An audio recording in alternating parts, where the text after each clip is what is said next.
কল্পনা করুন এমন একজনের শরীর যার চামড়া প্রতি মুহূর্তে পুড়ে ছাই হয়ে যাচ্ছে, পরক্ষণেই আবার নতুন চামড়া গজাচ্ছে, আবার পুড়ছে। একবার দুবার নয়, কোটি কোটি বার। 1 বছর নয়, 1 যুগ নয়, পৃথিবীর হিসাবে পার হয়ে গেছে 1000 কোটি বছর।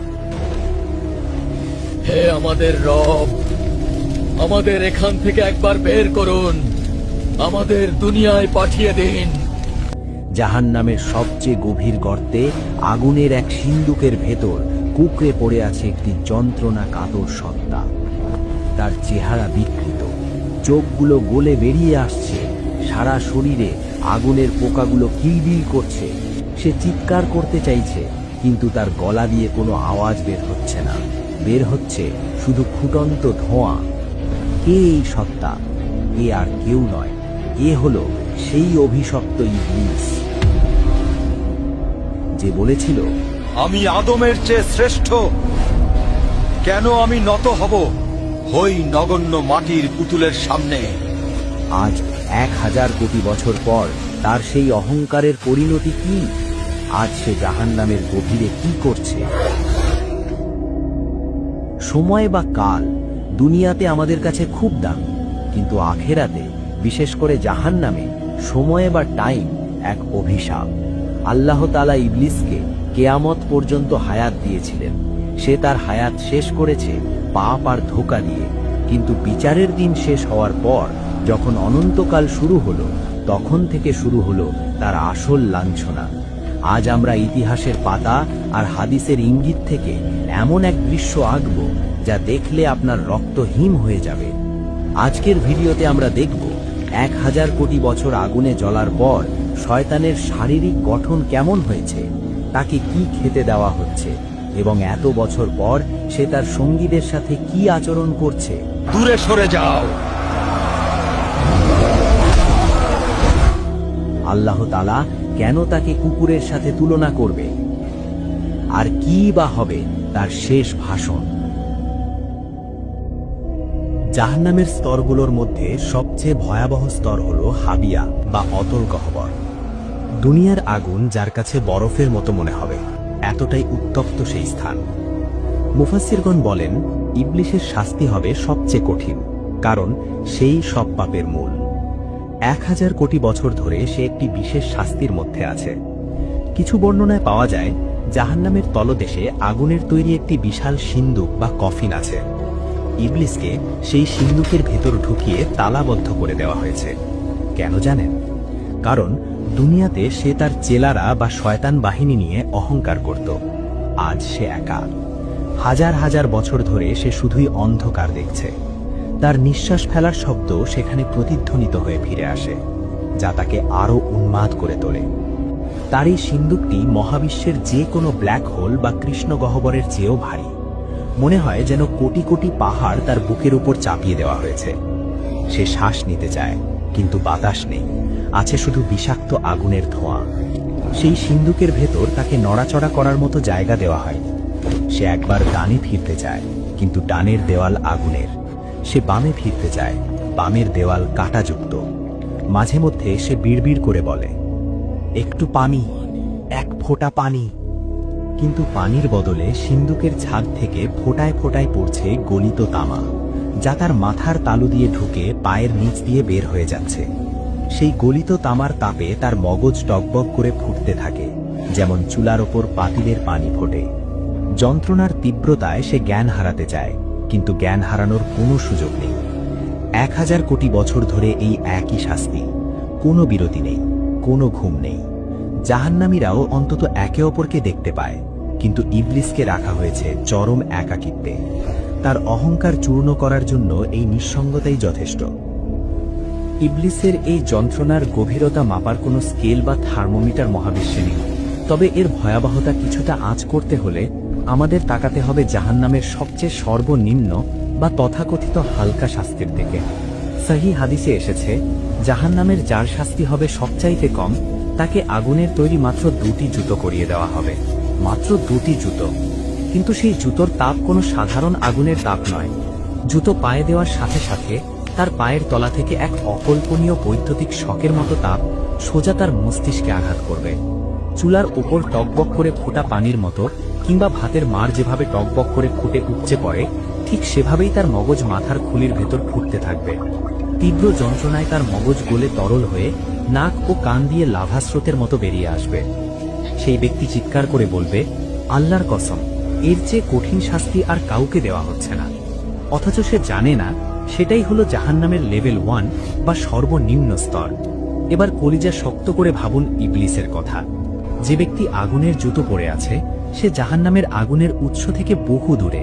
কিন্তু ইবলিস আছে সেই আগুনের হৃৎপিণ্ডে, একেবারে কোরের ভেতর। বিজ্ঞান বলে সূর্যের ওপরের তাপমাত্রার চেয়ে কেন্দ্রের তাপমাত্রা কোটি গুণ বেশি। ঠিক তেমনি সাধারণ জাহান্নামীদের শাস্তি যদি হয় জ্বলন্ত মোমবাতির ছ্যাঁকা, তবে ইবলিসের শাস্তি হল জীবন্ত আগ্নেয়গিরির গলিত লাভায় ডুবে থাকা। পৃথিবীর শুরু থেকে শেষ পর্যন্ত যত পাপ হয়েছে, যত খুন, যত ধর্ষণ, যত শিরক, তার সবগুলোর কমিশন বা ভাগ ইবলিসের কাঁধে জমা হয়েছে। তাই তার আগুনের রং লাল নয়, তার আগুন কুচকুচে কালো। সর্বনিম্ন শাস্তির ওই ব্যক্তি যদি ইবলিসের শাস্তির এক ফোঁটাও অনুভব করত, তবে সে মুহূর্তেই ভস্ম হয়ে যেত। ইবলিস প্রতি ন্যানোসেকেন্ডে এমন দাহন সহ্য করছে, যা পৃথিবীর সমস্ত পারমাণবিক বোমা একসাথে বিস্ফোরিত হলেও তৈরি করা সম্ভব নয়। তার আর্তনাদ যদি একবার দুনিয়ার মানুষ শুনতে পেত, তবে ভয়ে এবং আতঙ্কে পৃথিবীর সমস্ত মানুষের হৃদস্পন্দন চিরতরে বন্ধ হয়ে যেত। হাদিসে এসেছে, জাহান্নামে কাফেরদের শরীর বিশাল বড় করে দেওয়া হবে, যাতে তারা আগুনের স্বাদ বেশি করে নিতে পারে। ইবলিসের শরীর পাহাড়ের মতো বিশাল। 1000 কোটি বছর ধরে পুড়তে পুড়তে তার চেহারা এখন চেনার উপায় নেই। একসময় সে ছিল ফেরেশতাদের শিক্ষক, দেখতে ছিল উজ্জ্বল। আজ সে কুৎসিত, কালো কয়লার মতো।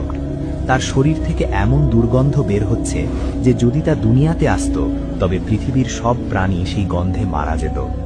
তার চোখের পাপড়িগুলো পুড়ে গেছে বহু আগেই। এখন চোখের কোটর থেকে আগুনের লাভা গড়িয়ে পড়ছে, যা তার গালের মাংস গলিয়ে দিচ্ছে। সে হাত দিয়ে মুখ ঢাকতে যায়, কিন্তু তার হাতগুলো কয়লার মতো শক্ত হয়ে অবশ হয়ে আছে। তার ক্ষুধা, কোটি বছর না খেয়ে থাকার পর তার পেটের ভেতরটা জ্বলছে। সে ক্ষুধার জ্বালায় চিৎকার করছে। তখন ফেরেশতারা তাকে টেনে নিয়ে যায় জাক্কুম গাছের নিচে। ইবলিস সেই কাঁটাযুক্ত ফল চিবিয়ে খেতে বাধ্য হয়। যেই ইবলিস দুনিয়াতে মানুষকে হারাম খাবার, মদ আর সুদের লোভ দেখাতো, আজ তার গলায় আটকে আছে জাক্কুমের কাঁটা। কাঁটাগুলো তার গলার ভেতর ছিঁড়ে ফেলছে। সেই কাঁটাগুলো পেটের ভেতর গিয়ে আগুনের গোলার মতো জ্বলতে থাকে। মনে হয় যেন পেটের ভেতর হাজার হাজার বিষধর সাপ দংশন করছে। সে গিলতে পারছে না, আবার খেলতেও পারছে না। সে চিৎকার করে বলছে, পানি, পানি দাও, কলিজা ফেটে গেল। তখন তাকে দেওয়া হয় হামিম, ফুটন্ত টকবগে পানি। সেই পানি মুখের কাছে নিতেই তার মুখের মাংস খসে পড়ে যায়। কিন্তু তৃষ্ণার জ্বালায় সে সেই আগুনের পানিই পান করে। আর পান করার সাথে সাথে তার নাড়িভুঁড়ি গলে পায়খানার রাস্তা দিয়ে বের হয়ে যায়। সে নিজের গলে যাওয়া নাড়িভুঁড়ির দিকে তাকিয়ে থাকে। সেগুলোকে আবার পেটের ভেতর ঢোকাতে চায়, কিন্তু পারে না। এক অসহ্য দৃশ্য। ভাবুন তো, একবার পেট গলে বের হয়ে যাওয়ার পর আল্লাহ আবার তাকে আগের মতো সুস্থ করে দেন। কেন? যাতে আবার নতুন করে শাস্তি শুরু করা যায়। চামড়া জোড়া লাগার সেই দৃশ্য আরও বেশি ভয়ানক। সুস্থ হওয়ার পর সে এক মুহূর্তের জন্য স্বস্তি পায় না, বরং দ্বিগুণ ভয়ে কুঁকড়ে যায়। কারণ সে জানে এখনই আবার আযাব শুরু হবে। এভাবেই কেটে গেছে 1000 কোটি বছর। তবে সবচেয়ে মর্মান্তিক দৃশ্যটি ঘটে তখন, যখন যন্ত্রণার চরম সীমায় পৌঁছে ইবলিস সরাসরি তার রবের সাথে কথা বলার চেষ্টা করে। পবিত্র কুরআনের সূরা আল মুমিনুনে আল্লাহ জাহান্নামীদের এই শেষ ফরিয়াদের কথা উল্লেখ করেছেন। 1000 কোটি বছর পর, সব অহংকার ধুলোয় মিশে যাওয়ার পর, ইবলিস এবং তার অনুসারীরা শেষবারের মতো আকাশের দিকে তাকায়। ইবলিস মনে করতে পারে বহু কোটি বছর আগে সে এই আল্লাহর ইবাদত করত। সে ভাবে হয়তো দয়াময় আল্লাহ একবারের জন্য তার দিকে তাকাবেন। সে তার বিকৃত গলায় বুক ভাঙা আর্তনাদ নিয়ে চিৎকার করে ওঠে, রব্বানা আখরিজনা মিনহা। আল্লাহ, আমার কথা শুনুন। আমি জানি আমি পাপ করেছি, কিন্তু আপনার রহমত কোথায়? আমাকে মুক্তি দিন, হে আমাদের রব, আমাদের এখান থেকে একবার বের করুন, আমাদের দুনিয়ায় পাঠিয়ে দিন। আমরা আর পাপ করব না, আমরা নেক কাজ করব। যদি আবার পাপ করি তবে আমরাই জালিম। পুরো জাহান্নাম নিস্তব্ধ হয়ে যায়। সবাই অপেক্ষা করে উত্তরের জন্য। ইবলিস ভাবে তার পুরনো ইবাদত হয়তো আজ কাজে আসবে, কিন্তু না। মহাবিশ্বের মালিক মহান আল্লাহ তখন এমন এক ধমক দেন যা জাহান্নামের আগুনের চেয়েও বেশি যন্ত্রণাদায়ক। আল্লাহ বজ্রকঠিন স্বরে বলেন, ইখসাউ ফিহা ওয়ালা তুকাল্লিমুন। চুপ থাক। কুকুর যেমন ধিক্কৃত হয়ে পড়ে থাকে তেমনি তোরা জাহান্নামে পড়ে থাক, আর কোনোদিন আমার সাথে কথা বলবি না। লা তুকাল্লিমুন, আমার সাথে কথা বলবি না। এই একটি বাক্য ইবলিসের বুকের ভেতরটা চূর্ণ বিচূর্ণ করে দেয়। সে বুঝতে পারে তার এবং আল্লাহর মাঝখানের সম্পর্ক চিরতরে শেষ। আল্লাহর রহমতের দরজা পার্মানেন্টলি সিলগালা করে দেওয়া হয়েছে। এই প্রত্যাখ্যানের কষ্ট আগুনের কষ্টের চেয়ে লক্ষ গুণ বেশি। এরপর থেকে ইবলিস আর কোনোদিন আকাশের দিকে তাকানোর সাহস পাবে না। সে শুধু পশুর মতো গোঙাবে। মাঝে মধ্যে আল্লাহ তাকে সিন্দুক থেকে বের করে জাহান্নামের সাধারণ কয়েদিদের সামনে আনেন। এটা তার শাস্তির আরেকটা অংশ, অপমান বা লাঞ্ছনা।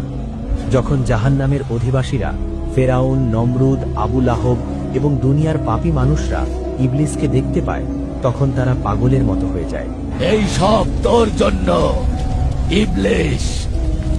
হঠাৎ ভিড় থেকে একজন চিৎকার করে ওঠে, ওই তো সেই শয়তান যার ধোকায় পড়ে আমি আজ এখানে। তাকে ধর, তাকে ছিঁড়ে ফেল। জাহান্নামীরা তাদের নিজেদের শাস্তি ভুলে গিয়ে ইবলিসের ওপর ঝাঁপিয়ে পড়ে। তারা তাকে কামড়াতে থাকে, তার শরীরের মাংস ছিঁড়তে থাকে। দূরে সরে যাও। তারা চিৎকার করে বলে, তোর কারণেই আমরা আল্লাহর রহমত থেকে বঞ্চিত হয়েছি। তাদের আক্রোশ দেখে মনে হয় তারা ইবলিসকে চিবিয়ে খেয়ে ফেললেও তাদের রাগ কমবে না। ইবলিস তখন চিৎকার করে পালাইতে চায়। সে ফেরেশতাদের বলে, আমাকে ওদের কাছ থেকে বাঁচাও, আমাকে আবার আগুনে ফেলে দাও। দুনিয়াতে যারা তাকে বস বা নেতা মানত, আজ তারা তাকে কুকুরের মতো ছিঁড়ে খাচ্ছে। 1000 কোটি বছর পর তার কোনো বন্ধু নেই, কোনো সাথী নেই। সে সম্পূর্ণ একা। শাস্তি, লাঞ্ছনা আর অপমানের 1000 কোটি বছর পার হওয়ার পর আল্লাহর হুকুমে ইবলিস আজ কথা বলবে। সে তার অনুসারীদের উদ্দেশ্যে শেষ ভাষণ দেবে। সে কাঁপতে কাঁপতে মিম্বারে দাঁড়ালো। কোটি কোটি জাহান্নামী চুপ করে আছে। আগুনের শো শো শব্দ ছাড়া আর কোনো শব্দ নেই। সবাই অপেক্ষা করছে, হয়তো ইবলিস কোনো সুসংবাদ দেবে। কিন্তু ইবলিস যা বলল তা ছিল তাদের কফিনের শেষ পেরেক। সে বলল, আল্লাহ তোমাদের সত্য ওয়াদা দিয়েছিলেন আর আমি তোমাদের মিথ্যা ওয়াদা দিয়েছিলাম। আজ আল্লাহ তার ওয়াদা পূরণ করেছেন আর আমি আমার ওয়াদা ভঙ্গ করলাম। তোমরা কেন আমার দিকে তাকিয়ে আছো? আমি তো তোমাদের ওপর জোর করিনি। আমি তো তোমাদের হাত ধরে পাপ করাইনি। আমি শুধু ডাক দিয়েছিলাম, ইশারা করেছিলাম। তোমরা তো সেই ডাকের অপেক্ষায় ছিলে। তোমরা তো চাইতেই পাপ করতে। তাই আজ আমাকে দোষ দিও না, নিজেদের দোষ দাও। আজ আমি নিজেও বাঁচতে পারছি না, তোমাদের কিভাবে বাঁচাবো? কি নিষ্ঠুর বাস্তবতা! এই কথা শোনার পর জাহান্নামীদের আশা চিরতরে নিভে গেল। তারা বুঝতে পারল এই 1000 কোটি বছর ছিল মাত্র শুরু। অনন্তকাল এভাবেই চলতে থাকবে। ভাষণ শেষ। ফেরেশতারা আবার ইবলিসের গলায় আগুনের বেড়ি পরিয়ে দিল। তাকে আবার সেই লোহার সিন্দুকের দিকে টেনে নিয়ে যাওয়া হচ্ছে। সে জানে আগামী 1000 কোটি বছর তাকে আবার সেই সিন্দুকে একা থাকতে হবে। সে জানে আল্লাহ আর কোনোদিন তার দিকে দয়ার নজরে তাকাবেন না। তার শাস্তি চলতেই থাকবে। চামড়া পুড়বে, আবার গজাবে, জাক্কুম খাবে, হামিম পান করবে। পবিত্র কুরআনে আল্লাহ বলেছেন, খালিদিনা ফিহা আবাদা। তারা সেখানে চিরকাল থাকবে। কোনোদিন যদি এমন ঘোষণা আসতো যে 1 কোটি কোটি বছর পর জাহান্নাম থেকে মুক্তি দেওয়া হবে, তবুও ইবলিস এবং জাহান্নামীরা আশায় বুক বাঁধত। কিন্তু না, সেই দিন কোনোদিন আসবে না। 1 কোটি বছর নয়, 100 কোটি বছর নয়। গণিতের সব সংখ্যা যেখানে শেষ, সেখান থেকে তাদের অনন্তকালের কান্না শুরু। শারীরিক যন্ত্রণার চেয়েও কোটি গুণ বড় এক মনস্তাত্ত্বিক ঝড় তখনও বাকি। ইবলিসের মনে 1000 কোটি বছর ধরে একটা চোর পুলিশ খেলার মতো হীন আশা লুকিয়েছিল। সে ভাবত হয়তো 1 কোটি বছর কিংবা 100 কোটি বছর অথবা 1000 কোটি বছর পর হলেও আমার মৃত্যু হবে। মৃত্যু হলেই তো সব শেষ, আর কোনো ব্যথা নেই, আর কোনো আগুন নেই। এই মৃত্যু নামের মিথ্যা আশাটাকে বুকের ভেতর লালন করেই সে এতকাল বেঁচেছিল। কিন্তু সেই শেষ আশার প্রদীপটি নিভে যাওয়ার দিনটি হবে তার অস্তিত্বের সবচেয়ে ভয়ঙ্কর দিন। বিচার দিবসের শেষে জান্নাতি এবং জাহান্নামীদের মাঝখানের প্রাচীরে ফেরেশতারা একটি ধূসর রঙের দুম্বাকে উপস্থিত করবেন। হঠাৎ পুরো জাহান্নাম নিস্তব্ধ হয়ে যাবে। জান্নাতি এবং জাহান্নামী উভয় দলই শ্বাস বন্ধ করে তাকিয়ে থাকবে। ফেরেশতারা বজ্র কণ্ঠে প্রশ্ন করবেন, তোমরা কি একে চেনো?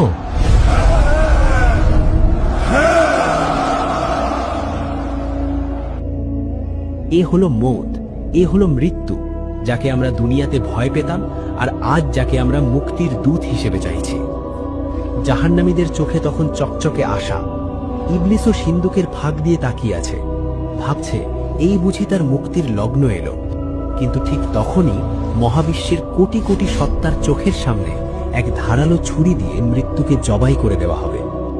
রক্তের ফোঁটা পড়ার সাথে সাথে মৃত্যু ঘটে গেল। ফেরেশতারা তখন চূড়ান্ত রায় ঘোষণা করবেন, হে জান্নাতবাসী, আর মৃত্যু নেই, তোমরা অমর। হে জাহান্নামবাসী, আর মৃত্যু নেই, তোমরাও অমর। এই ঘোষণা শোনা মাত্রই ইবলিসের সিন্দুকের ভেতর এমন এক পৈশাচিক দৃশ্য তৈরি হবে যা ভাষায় প্রকাশ করা অসম্ভব। মৃত্যু যখন জীবিত ছিল তখন পালানোর একটা শেষ দরজা খোলা ছিল, কিন্তু মৃত্যু নিজেই যখন মৃত তখন এই আগুন, এই সিন্দুক, এই জাক্কুম, এই সাপ বিচ্ছু সবই অনন্ত। সমাপ্তি, শেষ বা দি এন্ড শব্দগুলো ইবলিসের ভাগ্যলিপি থেকে চিরতরে ইরেজ বা মুছে ফেলা হলো। হতাশার চরম পর্যায়ে পৌঁছে ইবলিস পাগলের মতো নিজের শরীরে আঘাত করতে শুরু করবে। সে তার নখ দিয়ে নিজের মুখের চামড়া ছিঁড়ে ফেলবে, আগুনের দেওয়ালে নিজের মাথা ঠুকতে থাকবে।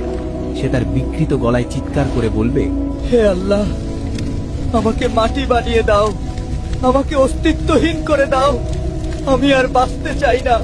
কিন্তু তার সেই চিৎকার অনন্তকালের দেওয়ালে ধাক্কা খেয়ে আবার তার কাছেই ফিরে আসবে। ইবলিস বুঝতে পারবে সে এক অনন্ত লুপে বা চক্রে আটকা পড়ে গেছে, যেখানে ঘড়ির কাঁটা নেই, ক্যালেন্ডারের পাতা নেই, আছে শুধু অন্তহীন হাহাকার। অনন্তকাল শব্দটা এখন তার গলার এমন এক ফাঁস যা তাকে মারবেও না, আবার বাঁচতেও দেবে না, শুধু তিলে তিলে পলে পলে যন্ত্রণা দেবে। প্রিয় দর্শক, এই সত্যটি ভয়ের, কিন্তু তার চেয়েও বেশি ভয়ের হলো আমাদের গাফিলতি। আজ আমরা শান্তিতে ঘুমাচ্ছি, শয়তান আমাদের কানের কাছে এসে বলছে, আরে আরো সময় আছে, পরে নামাজ পড়ব, পরে ভালো হব। কিন্তু যে ইবলিস 1000 কোটি বছর পরও নিজের দোষ অস্বীকার করবে, তার কথায় আপনি কেন নিজের আখেরাত বরবাদ করছেন? সে তো প্রকাশ্য শত্রু। সে তো চায় আপনিও তার সাথে সেই আগুনের সিন্ধুকে বন্দী হন। সে একা পড়তে চায় না, সে আপনাকে সাথে নিয়ে পড়তে চায়। এখনো সময় আছে। আপনার বুকের বাম পাশে যে হৃৎপিণ্ডটি ধুকপুক করছে, ওটা থামার আগেই ফিরে আসুন। আল্লাহর দয়ার দরজা এখনো খোলা। আসুন আজই তওবা করি, শয়তানের প্ররোচনা থেকে আল্লাহর কাছে পানাহ চাই। হে আল্লাহ, আমাদের এবং আমাদের পরিবারকে জাহান্নামের সেই ভয়াবহ শাস্তি থেকে রক্ষা করুন। ইবলিসের ধোঁকা থেকে আমাদের ঈমানকে হেফাজত করুন। আমিন। ভিডিওটি শেয়ার করে আপনার পরিচিতদের সতর্ক করুন। কে জানে, হয়তো এই ভিডিওটি দেখার পর কারো জীবনের মোড় ঘুরে যেতে পারে। জাযাকাল্লাহু খাইরান।